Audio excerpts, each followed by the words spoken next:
messieurs, bonjour, il est 15 h, bienvenue à vous dans cette nouvelle édition. Voici les principaux titres. Vers la commercialisation de poteries Made in Djibouti, tel était donc le thème du lancement officiel de l'exposition de poteries fabriquées à Djibouti. Et au Liban, deuil national et appel à la désescalade des tensions. Bonjour à tous. Le président de la République, Ismaël Omar Guelleh, a quitté le pays ce vendredi en milieu de matinée pour un séjour privé de quelques jours en France.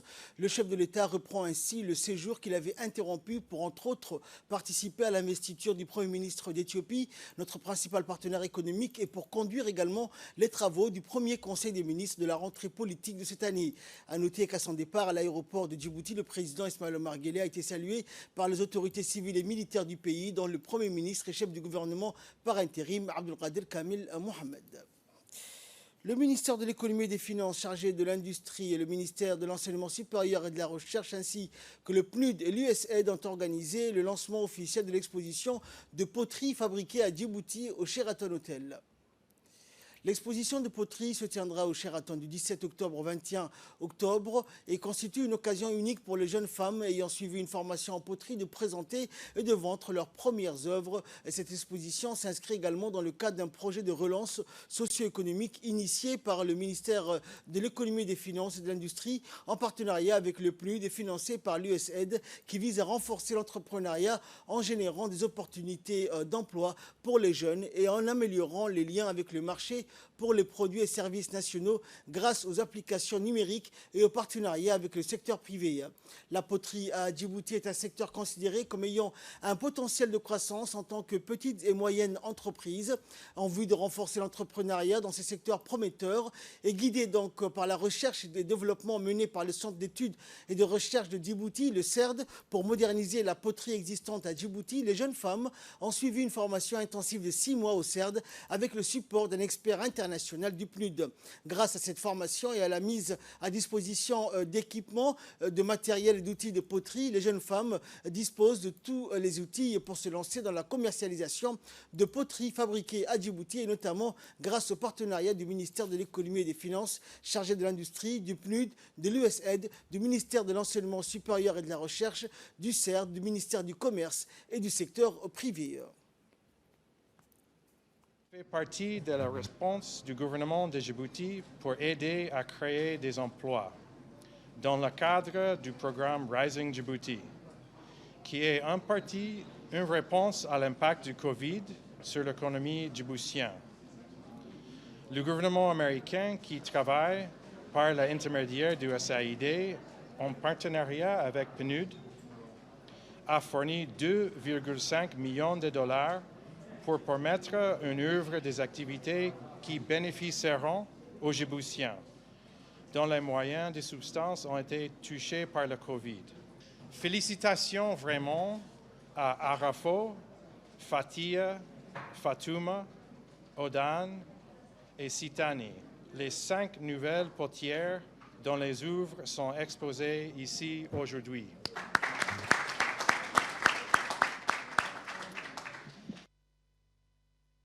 Ministre du Commerce qui a pris part donc à cette cérémonie. Que le gouvernement accentue ses efforts sur le renforcement des capacités de nos artisans et artisanes afin d'augmenter la qualité de leur produit et leur savoir-faire. Comme vous le savez, la majorité de nos artisans et artisanes évoluent dans le secteur informel, que nous sommes en train de le restructurer. On est en phase de finalisation d'un projet d'une plateforme digitale pour le secteur de l'artisanat. Ainsi, ils pourront bénéficier des programmes d'accompagnement de l'entrepreneuriat.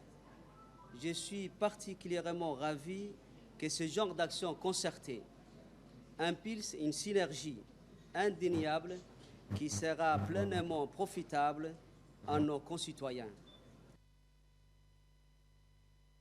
Et de son côté, le ministre de l'Enseignement supérieur et de la Recherche, Dr Nabil Mohamed Ahmed, a indiqué que ces jeunes femmes, les 5 jeunes femmes donc, qui ont suivi une formation intensive de 6 mois au CERD avec le support d'un expert international du PNUD. On écoute le ministre. Aujourd'hui, ce qui est important, c'est de rappeler cet objectif. Comment on peut valoriser nos ressources naturelles pour créer des emplois et faire du Made in Djibouti. Les argiles qui présentent le plus d'intérêt et le moins de salinité. Parce que quand on fabrique de l'argile, enfin on veut faire de la poterie, on les met dans des fours et s'il y a beaucoup de sel, ça casse. Donc il y a eu un travail de collecte, d'inventaire et d'essai. Une fois que ce travail a été fait, des femmes ont été formées pour pouvoir fabriquer elles-mêmes ce que vous avez vu aujourd'hui, les matériaux donc à base d'argile.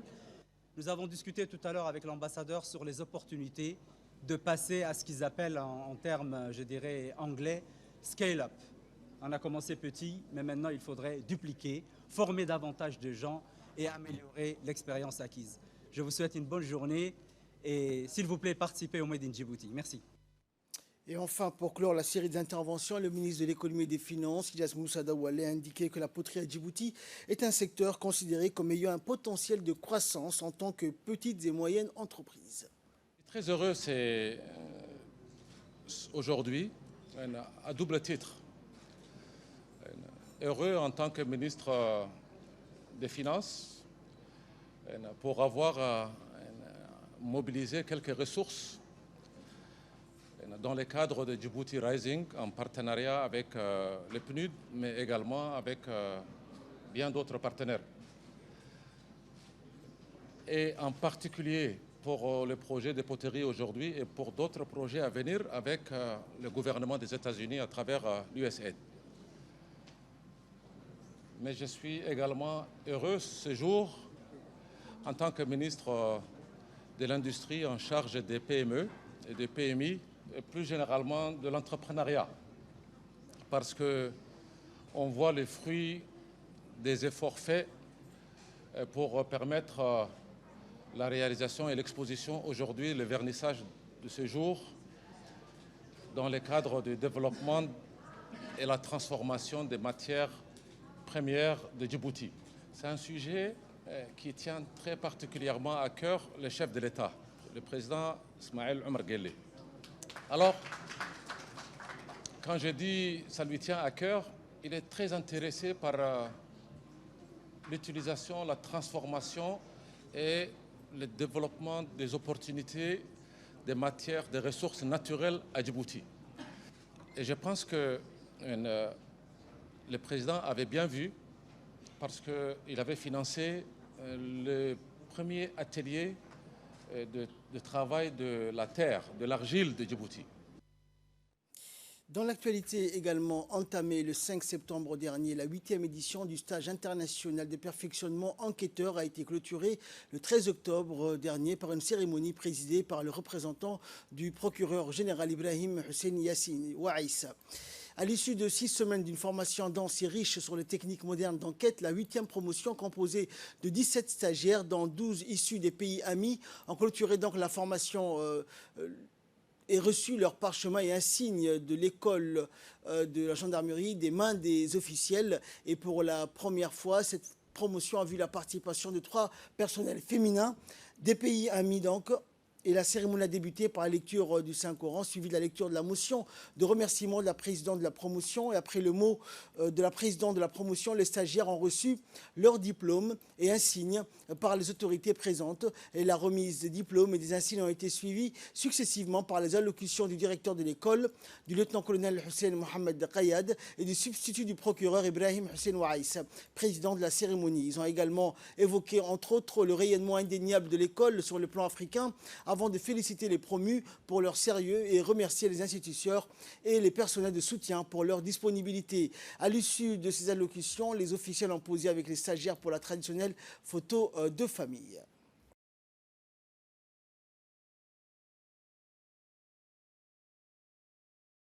Permettez-moi tout d'abord de chaleureusement vous remercier de votre présence de cette cérémonie. Cette cérémonie qui marque la fin de la formation de la 8e promotion du stage de perfectionnement enquêteur, organisée sous l'Église de la coopération française en partenariat avec la République de Djibouti.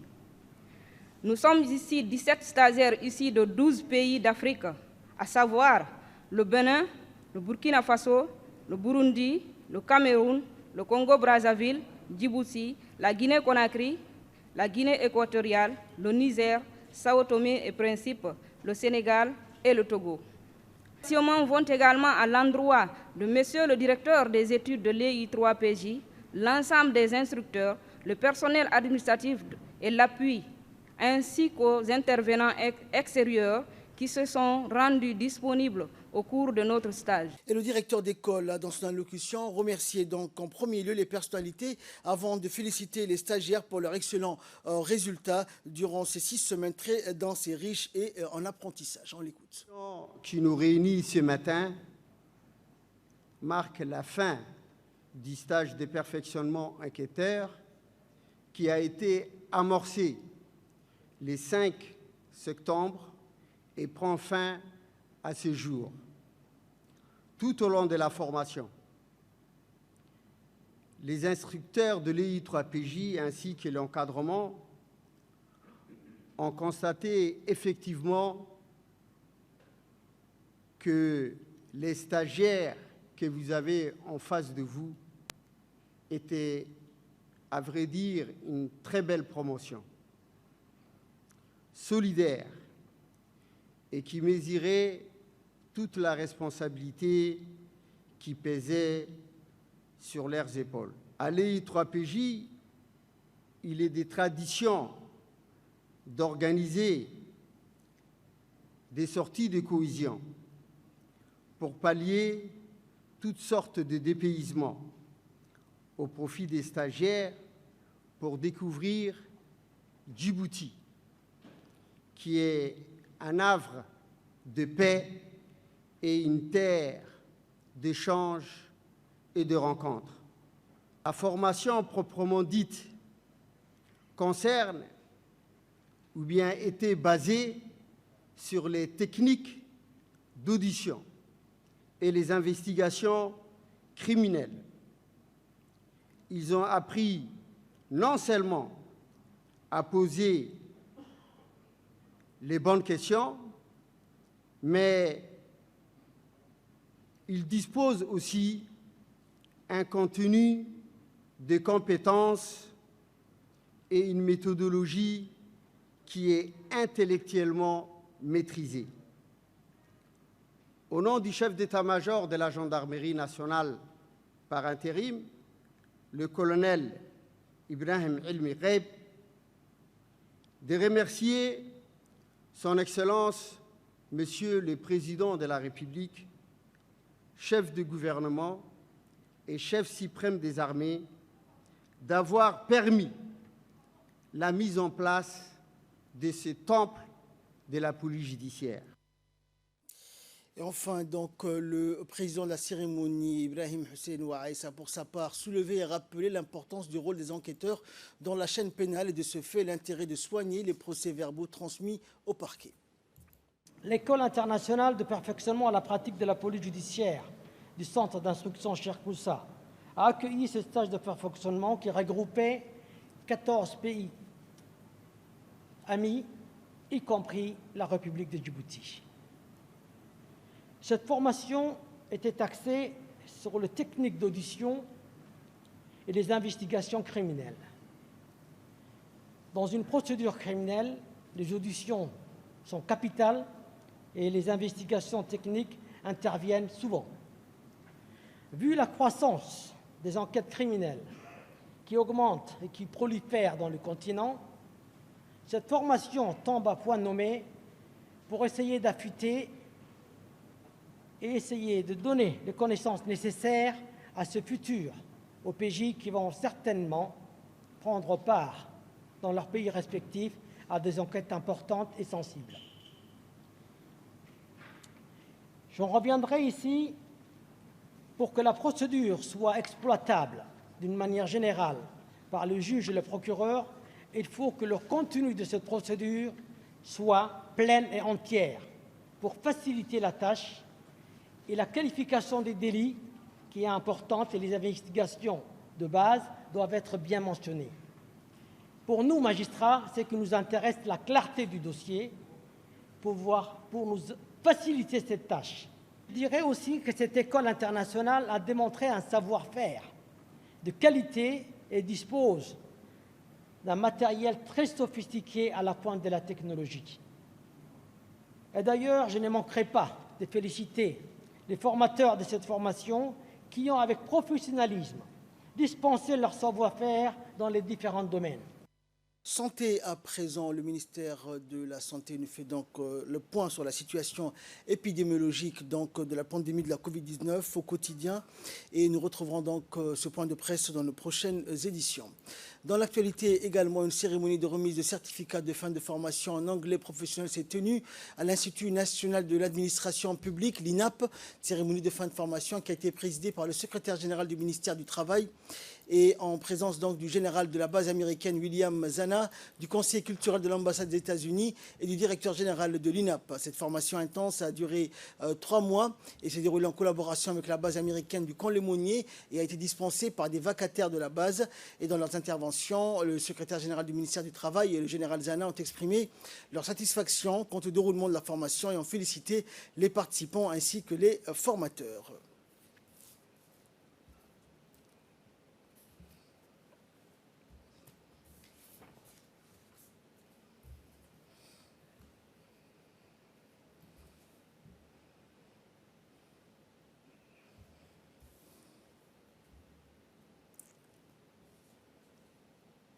Écoutons pour plus de précision l'intervention du secrétaire général du ministère du Travail.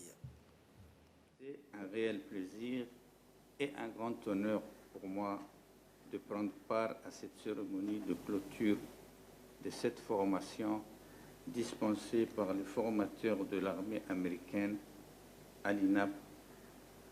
Cette initiative témoigne de la vivacité des liens d'amitié et de coopération qui existe entre le peuple américain et le peuple djiboutien. Cette formation en anglais au profit des cadres de l'administration, nous le devons à l'opiniâtreté du directeur de l'INAP qui a su initier ce module pour combler un besoin réel décelé auprès des agents de l'État autant qu'auprès des jeunes demandeurs d'emploi. En effet, la maîtrise de l'anglais est un atout majeur et une valeur ajoutée dans les relations de travail. Cette réalité a conduit l'INAP à proposer une formation à la carte pour le renforcement des capacités des agents de l'État. Grâce à l'appui de l'armée américaine, une première cohorte de 23 cadres de l'administration a bénéficié d'une formation en anglais professionnel. Je souhaite que d'autres cycles de formation prennent le relais. L'INAP a diversifié son offre et s'est progressivement érigé en un centre d'excellence pour la formation permanente des agents de l'État et un appui sûr pour la réforme de l'administration. Et l'ambassadeur Yassine Elmi a présenté donc ses lettres de créance, l'accréditant en qualité d'ambassadeur extraordinaire et plénipotentiaire de la République de Djibouti à la République d'Afrique du Sud avec résidence au Kenya. Il a présenté ses lettres donc au président Cyril Ramaphosa. La cérémonie s'est déroulée dans une ambiance solennelle au cours de laquelle une quinzaine d'ambassadeurs, en majorité résidents, ont présenté leurs lettres de créance. L'ambassadeur a saisi cette occasion pour transmettre les salutations du chef de l'État Ismaël Omar Guelleh à M. Cyril Ramaphosa. Et le président Ramaphosa a salué le rôle majeur joué par Djibouti pour la paix et la stabilité dans la Corne de l'Afrique. Enfin, l'ambassadeur a assuré le président de sa détermination à œuvrer durant la durée de sa mission pour la consolidation et le développement des relations bilatérales entre la République d'Afrique du Sud et la République de Djibouti. Le directeur général de l'Agence nationale des personnes handicapées de Al Saïd Mahmoud a rencontré hier une délégation du Haut-Commissariat aux droits de l'homme au siège de l'ANPH. Le directeur général de Al Saïd n'a pas manqué de remercier son invité de marque pour cette visite et surtout pour cette collaboration qui ouvrirait de nouvelles perspectives pour la promotion de la protection des droits humains aux personnes handicapées. Et de son côté, à Djibouti, la délégation du Haut-Commissariat aux droits de l'homme a remercié le directeur général de l'ANPH pour son accueil et a assuré de sa volonté de continuer à renforcer les liens de coopération et de solidarité entre l'ANPH et le Haut-Commissariat aux droits de l'homme. Le mouvement de la jeunesse une et indivisible a organisé ce week-end au Sheraton Hotel un atelier de sensibilisation et d'échange à destination des jeunes de 3 communes de la région de l'intérieur, axé sur le thème « La citoyenneté utile aux jeunes ». L'objectif de cet atelier de sensibilisation étant de permettre aux jeunes de pouvoir adopter eux-mêmes les comportements citoyens et utiles qui peuvent contribuer au développement de leur pays. L'espoir est qu'ils soient porteurs de changements dans leur société. Au-delà de cette sensibilisation, les jeunes sont appelés à dupliquer cette sensibilisation auprès d'autres cibles de toutes les couches. Plusieurs communications ont meublé cet atelier au cours duquel la conseillère au ministère de la Jeunesse et de la Culture, Asli, ainsi que les panélistes ont tour à tour invité les jeunes à cultiver le civisme, la citoyenneté et le patriotisme, car ils sont un maillon essentiel de la richesse et la relève de demain. Et donc, dans cette intervention, écoutons le président de l'association de ces jeunes, donc de la jeunesse une et indivisible. D'emblée, féliciter toutes les personnes de bonne volonté qui ont contribué et œuvré pour la tenue de cet atelier, malgré les contextes sanitaires. Je tiens également à remercier les différents jeunes qui sont venus des régions de l'intérieur pour participer et contribuer au débat de cet atelier thématique. La citoyenneté utile consiste à adopter des comportements citoyens et utiles à notre pays. Tout jeune qui a l'esprit civique est non seulement utile à son environnement, mais aussi à la participation au développement de son pays. C'est pourquoi je voudrais vous inviter à contribuer au débat de cet atelier pour comprendre et renforcer la culture de la citoyenneté et du civisme dans vos communes et régions respectives, afin que nous puissions nous asseoir ensemble sur les bases de la citoyenneté d'un Djibouti de paix et émergent, où la tolérance règne entre les concitoyens, afin que la haine ne prenne pas la place de la citoyenneté. L'incivisme est en hausse dans notre pays, alors qu'il est évident que nous ne pouvons pas construire sans l'appropriation des valeurs civiques et de la citoyenneté. La continuité du développement de notre pays ne peut se faire que si la jeunesse de notre pays s'éloigne des contre-valeurs pour servir le pays en inscrivant ses actions dans le cadre des devoirs citoyens, de servir et non d'attendre d'être servi. En outre, je vous encourage à vous engager avec les connaissances que vous allez acquérir aujourd'hui dans cet atelier et à participer plus activement dans votre environnement direct et indirect au processus de développement, à la base en devenant des modèles de citoyens actifs et utiles dans notre pays. Je voudrais vous ouvrir notre atelier de sensibilisation et d'échange pour nous permettre de connaître, de comprendre et de discuter ensemble de l'importance de la citoyenneté et d'envisager ensemble les perspectives de solutions. Notre pays et notre président de la République comptent sur nous, la jeunesse, où que nous soyons, pour servir et protéger notre patrie avec nos aînés, car nous sommes l'héritage et l'avenir de notre pays.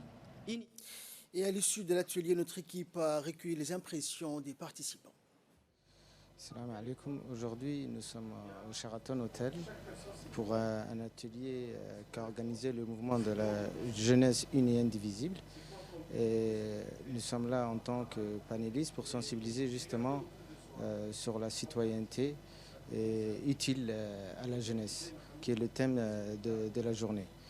Et nous sommes là pour sensibiliser justement, je le disais, les jeunes afin de continuer à épauler la politique du président de la République, son Excellence M. en matière de la jeunesse. Parce que la plupart des jeunes qui sont là et qui ont organisé cet événement sont des jeunes qui ont fait déjà un bout de chemin avec le président de la République et qui lui avaient redemandé de se représenter pour un 5e mandat le 17 décembre dernier. Que de se représenter, ils avaient dit aussi qu'ils allaient l'accompagner dans sa politique les 5 années à venir pendant le quinquennat. Et justement, c'est là une action concrète qui prouve que nous serons toujours là aux côtés du président de la République pour accompagner sa politique en matière de la jeunesse, mais surtout pour la jeunesse parce que c'est les héritiers de demain et pour que cette jeunesse aussi qui va être les responsables de demain laisse un autre héritage pour leurs enfants, leurs petits-enfants et ainsi de suite.